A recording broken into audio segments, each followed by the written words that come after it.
இந்த வீடியோவில் நம்ம பார்க்க போகிறது என்ன அப்படின்னா, நம்ம ஏற்கனவே ஒரு SQL சர்வர் இன்ஸ்டால் பண்ணி நம்ம ஒர்க் பண்ணியிருந்த பார்த்தோம். இப்போ அந்த SQL சர்வரை நம்மளுடைய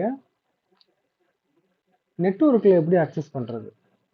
இப்போ சர்வரில் SQL சர்வர் இன்ஸ்டால் பண்ணி வச்சுருக்கோம். அந்த SQL சர்வரை கிளைண்ட் மிஷினில், அதாவது நெட்வொர்க்கில் எப்படி அக்சஸ் பண்ணுறது, இன்டர்நெட்டில் எப்படி அக்சஸ் பண்ணுறது அப்படிங்கிறத பார்க்க போகிறோம். அதாவது ஒரு SQL சர்வரை ரிமோட் பிசியில இருந்து, அதாவது நெட்வொர்க் பிசியில இருந்து அதை எப்படி லாகின் பண்ணி அக்சஸ் பண்ணுறதை பார்க்க போகிறோம். ஸோ அதுக்கு SQL சர்வரை ரிமோட் கனெக்ஷனுக்கு அலோவ் பண்ணி கொடுக்கணும். ஸோ நம்ம சிம்ஸ் ஓப்பன் பண்ணுறோம்.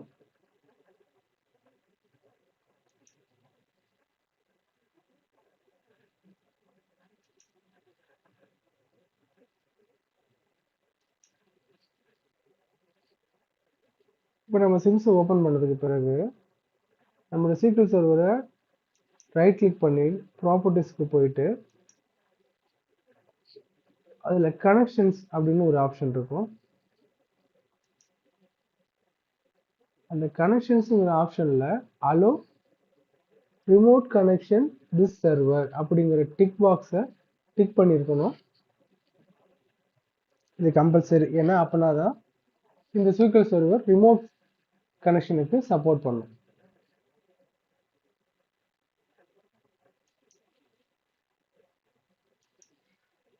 தென் அதுக்கப்புறம் என்ன செய்யணும்னா, SQL server configuration manager open பண்ணுங்க.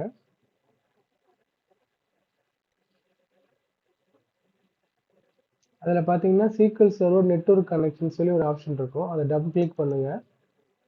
அதுக்கு கீழே பார்த்தீங்கன்னா ப்ரோட்டோகால் ஃபார் SQL சர்வர்ஸ்ன்னு இருக்கும். இப்போ நம்ம இந்த நெட்வொர்க்கில் யூஸ் பண்ண போகிறோம் அப்படிங்கிறனால நமக்கு TCP/IP ப்ரோட்டோகால் வந்து எனேபிள் இருக்கணும்.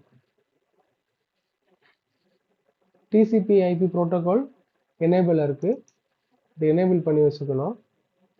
அதனுடைய ஐபி அட்ரஸ் டீட்டெயில்ஸ் அது. தென் அதனுடைய போர்ட் வந்து 1433, இது டிஃபால்ட்டான SQL சர்வருடைய போர்ட். சப்போஸ் இப்போ நம்ம ஐபி இல்லாமல் நேம் சர்வர் யூஸ் பண்ண போகிறோம் அப்படின்னா நேமிங் பைப்புன்னு ஒன்று இருக்கும் பாருங்க, அதையும் எனேபிள் பண்ணி வச்சுக்கோங்க.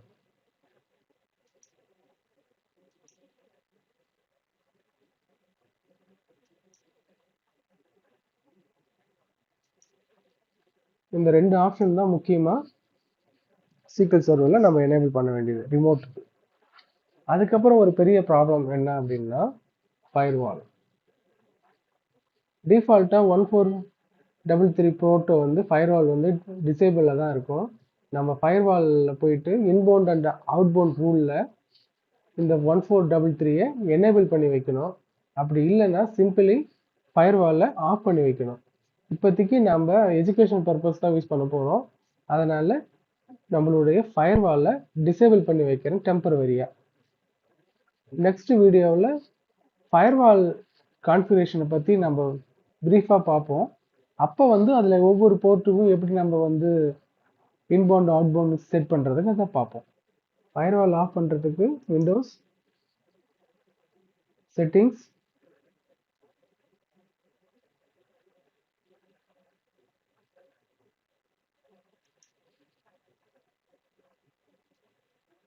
Update and security, Windows security, இதில் ஃபயர்வால் அண்ட் நெட்வொர்க் ப்ரொடெக்ஷன் இருக்கு.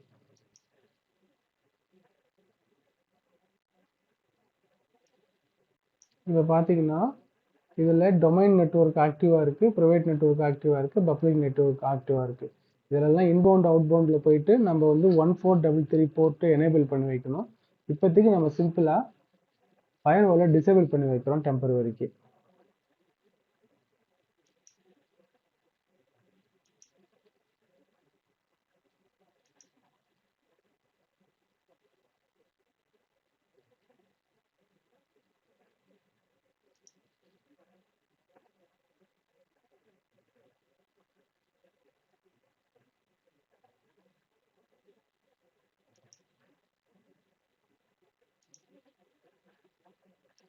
இப்போ நம்ம ஃபயர்வாலில் டொமைன் நெட்ஒர்க்கையும் பப்ளிக் நெட்ஒர்க்கையும் ப்ரைவேட் நெட்ஒர்க்கையும் டிசேபிள் பண்ணி வச்சுருக்கோம் டெம்பரரியாக. ஸோ நம்மளோட ஒர்க்கு சர்வரில் முடிஞ்சிருச்சு. இப்போ நம்ம இதனுடைய கிளைண்ட் பிசிக்கு இப்போ நம்ம போவோம். நம்மகிட்ட விண்டோஸ் 11 ஒரு கிளைண்ட் பிசி இருக்குது. நம்ம இப்போ விண்டோஸ் 11 பிசிக்கு வந்துட்டோம். இப்போ நம்ம இதில் லாகின் பண்ண போகிறோம். MathanTech டொமைனில் இருக்கக்கூடிய அட்மினிஸ்ட்ரேட்டர் அக்கௌண்ட்டை லாகின் பண்ணுறோம்.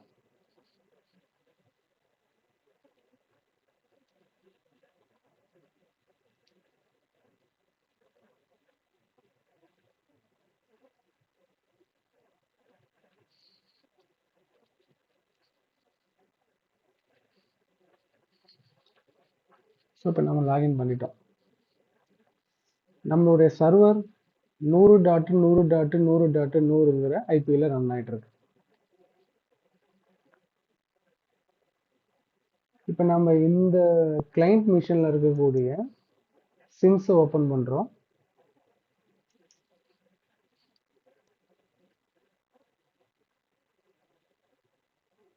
இப்போ நம்ம இந்த கனெக்ஷனில் நம்ம டொமைனில் இருக்கக்கூடிய SQL சர்வரை கனெக்ட் பண்ண போகிறோம். ஸோ அதுக்காக சர்வர் நேம்னு இருக்கு, அங்கே நம்ம டொமைனோட ஐபி, நம்ம SQL சர்வர் ரன் ஆகிட்டு இருக்கக்கூடிய சிஸ்டத்தோட ஐபி கொடுக்க போகிறோம்.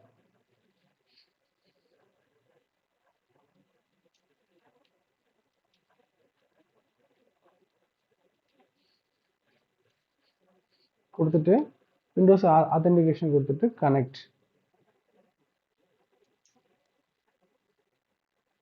ஸோ இப்போ நம்மளுடைய SQL சர்வர் கனெக்ட் ஆகிடுச்சு. ஆக்சுவலி SQL சர்வர் எங்கே இருக்குது? நம்ம டொமைனில் இருக்குது.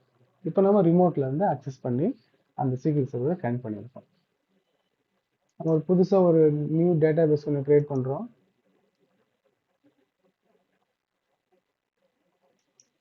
Data base name remote.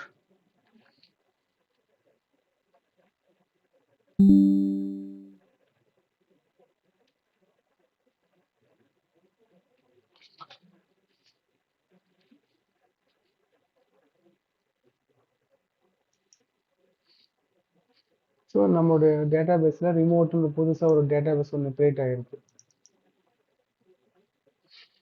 ஓகேங்களா? இப்போ நம்ம இந்த கிளைண்ட்டில் போயிட்டு கமாண்ட் ப்ராம்ப்ட் ஓப்பன் பண்ணுறோம். கமாண்ட் ப்ராம்ப்டில்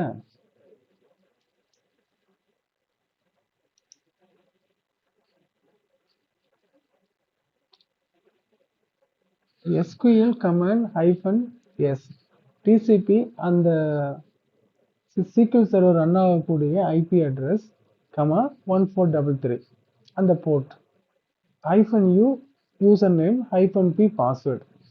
இப்போ நம்ம சர்வரில் என்ன பண்ணியிருக்கோம் அப்படின்னா TCP ஐபி கூட வந்து நேம் பைப்பிங்கும் நம்ம எனேபிள் பண்ணியிருக்கோம். ஸோ அதனால் நம்ம ஐபி கொடுக்க தேவையில்லை, நம்ம நேம் கொடுத்தாலே போதும். ஸோ இப்போ பார்த்தீங்கன்னா SQL command -s TCP server 1433 -u username -p password கொடுத்து என்ட்ரு பண்ணிங்கன்னா ஸோ நம்ம SQL சர்வர் கனெக்ட் ஆகிடுச்சு. இப்போ நம்ம இங்கேருந்து ஒரு டேட்டா பேஸை க்ரியேட் பண்ணுறோம்.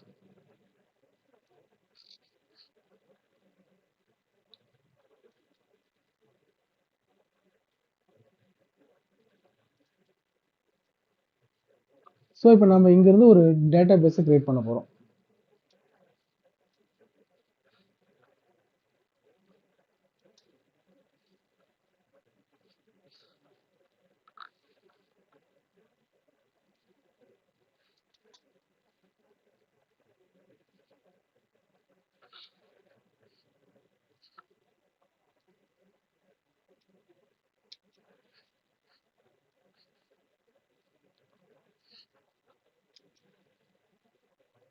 ஸோ இப்போ நம்மளுடைய டேட்டா பேஸ் க்ரியேட் ஆகிடுச்சு. ஸோ இப்படி தான் SQL சர்வரை கமாண்ட் ப்ராம்ப்ட் வழியாகவும் இல்லை சிம்ஸ் வழியாகவும் ரிமோட்டில் இருக்கக்கூடிய SQL சர்வரை அக்சஸ் பண்ணலாம். Thank you friends. இந்த வீடியோ உங்களுக்கு பிடிச்சிருந்தா லைக் பண்ணுங்கள், ஷேர் பண்ணுங்கள், சேனலை சப்ஸ்கிரைப் பண்ணுங்கள். உங்களுக்கு ஏதாவது டவுட் இருந்ததுன்னா கண்டிப்பாக கமெண்ட் பண்ணுங்கள், நான் ரிப்ளை பண்ணுறேன். நன்றி.